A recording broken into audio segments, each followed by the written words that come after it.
ஆதி சதுர்வேதங்கள் ஓதும் பரஞ்சோதியே எங்கள் அச்சனார் கோவில் அரசே. நம்புவோர்க்கு உபகாரி என்பதில் இவரன்றியில் நாட்டில் ஓர் தெய்வம் யார்கான். ஆதி சதுர்வேதங்கள் ஓதும் பரஞ்சோதியே எங்கள் அச்சனார் கோவில் அரசே. சுவாமியே சரணமையப்பா. அச்சங்கோவில் அரசே சரணமையப்பா. பகவானுடைய நாம வரிசையில் திருப்பெயரில் 44வது நாம பஞ்சபிரம்ம பராயணாய நமஹா. பஞ்சபிரம்ம மந்திரம் ஓதுபவனுக்கு நமஸ்காரம்னு ஒரு அர்த்தம். பஞ்சபிரம்ம மந்திரத்தை பராயணா ஓதுபவன் அல்லது பக்தர்களை மேலே தூக்கி விடுறதுக்கு ரொம்ப மார்க்கமாக இருக்கக்கூடியதான பஞ்சபிரம்ம ரூபமாகவே இருக்கிறவன். பரம்னு சொல்லி சொன்னால் மேலான, அயனம்னு சொல்லி சொன்னால் வழியாக உள்ளவன். ஸ்ரீருத்ர மகன்யாசத்தில் உள்ள பரமேஸ்வரனுடைய ஈசான தத்புருஷ அகோர வாமதேவ சத்யோஜாதம் அப்படிங்கிற 5 திருமுகங்களுக்குரிய மந்திரங்கள் பஞ்சபிரம்ம மந்திரங்கள்னு பேர்.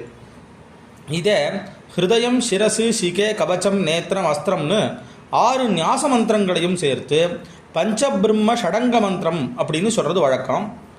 மிருகேந்திராகமம் அப்படிங்கிறதான ஒரு ஆகமத்தில் இந்த மந்திரங்கள் சதாசிவனுடையதான திருமேனின்னு சொல்கிறது. நிறைய பிராயஷ்சித்தங்களுக்கு இந்த பஞ்சபிரம்ம மந்திரமானது விதிக்கப்பட்டதாக இருக்குது ஆகமங்களில். அதில் தத்புருஷ மந்திரம் அப்படிங்கிறது ருத்ர காயத்ரியாக அமையிறது. இது கிழக்கு முகமாக இருக்குது. ஹிருதயம் அங்கம்ங்கிறது ஹிருதயம். அதற்கடுத்து அகோர மந்திரம், இது பகவானுடைய தெற்கு நோக்கிய முகம், சிரசு அங்கம். அதற்கடுத்து சத்யோஜாத மந்திரம், இது பகவானுடைய மேற்கு நோக்கிய முகம். அதே பிரகாரம் சிகை அங்கம்ங்கிறது. வாமதேவ மந்திரம், இது பகவானுடைய வடக்கு நோக்கியதான முகம், அங்கம் கவச்சம். ஈசான மந்திரம், இது பகவானுடைய மேல் நோக்கிய முகம். அதே பிரகாரம் நேத்திரம், அஸ்திரம் ரெண்டும் சேர்ந்ததாக இது அமைஞ்சிருக்கு ஈசான முகமானது. அதனாலையும் பஞ்சபிரம்ம ரூபியாக சாஸ்தாவும் இருக்காருன்னு இருக்குது. இப்போது சாஸ்தாவுக்கு இருக்கிற பெரிய விசேஷம் என்னன்னு கேட்டாக்கா, ஸ்ரீருத்ரம் அப்படிங்கிறது மந்திரங்களில் தலை சிறந்தது. அந்த ஸ்ரீருத்ர மந்திரத்தை வச்சு தான் பகவானுக்கு மகன்யாசம் பண்ணணும் அப்படின்னு விதி இருக்குது.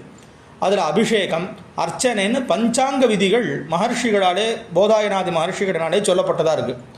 இதில் சாஸ்தா பிரீத்தி, அப்புறம் பகவானுக்கு எப்போ பூஜை பண்ணுறதா இருந்தாலும் ருத்ர மகன்யாசத்தினால் பண்ணித்தான் அபிஷேகம் பண்ணுறதுங்கிற ஒரு வழக்கம் ரொம்ப காலமாக நம்ம பெரியவர்கள் கிட்டக்க இருக்குது. அதனால பஞ்சபிரம்ம ரூபியாகவும் பரமேஸ்வரனுடைய 5 முகங்களுடைய ரூபியாகவும் இருக்கிறதும் சாஸ்தா தான் அப்படிங்கிறதான ஒரு அர்த்தம் இங்கே வெளியாகிறது.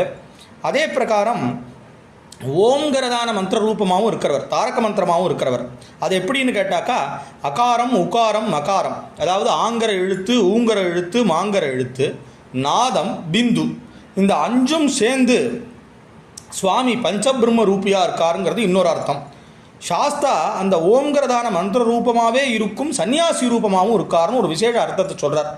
சபரிகிரி பீட்டத்தில் பகவான் சந்நியாச ரூபமாக இருக்காருங்கிறது ரொம்ப பெரியவர்கள் அந்த காலத்தில் சொல்லக்கூடிய ஒரு பெரிய விஷயம். அதனால் பகவானே அந்த பிரணவ மந்திரத்தை ஜபம் பண்ணி கொண்டு அங்கே இருக்காராம். அப்படி ஒரு விசேஷமான அர்த்தமும் இங்கே தெளிவாகிறது. அதே பிரகாரம் இன்னொரு அர்த்தம், 5 பிரம்மாக்களாக, பஞ்ச பிரம்மாக்களாக 5 தொழிலில் ஈடுபடுறவராகவும் இருக்கார், அவருக்கு நமஸ்காரம்னு இன்னொரு அர்த்தம். பஞ்ச பிரம்மாக்கள்னு சொல்லி சொன்னால் பிரம்மா, விஷ்ணு, ருத்ரன், சதாசிவன், மகேஸ்வரன். இதில் ஒருத்தர் படைக்கிறார், ஒருத்தர் காக்கிறார், ஒருத்தர் அழிக்கிறார், ஒருத்தர் மறைக்கிறார், ஒருத்தர் அனுகிரகம் பண்ணுறார். இந்த 5 தொழிலையும் பண்ணுறவராக இருக்கார் அப்படிங்கிறதான அர்த்தமாகவும் இருக்குது. இதே அர்த்தத்தை கொடுக்கக்கூடிய நாமா திருப்பெயர் 708 பஞ்சகிருத்தியாய நமஹா அப்படிங்கிறதோட அர்த்தத்தோடு வருது. அதனால் இந்த பஞ்சபிரம்ம ரூபியாகவும் பஞ்சபிரம்ம மந்திர ரூபமாகவும் சகல பாவங்களையும் போக்கக்கூடியவராகவும் பகவான் இருக்காருங்கிறது இந்த நாமாவிலேருந்து தெரிய வருது. அச்சங்கோவில் அரசே சரணமையப்பா. அச்சனார் கோவில் அரசே. சுவாமியே சரணமையப்பா.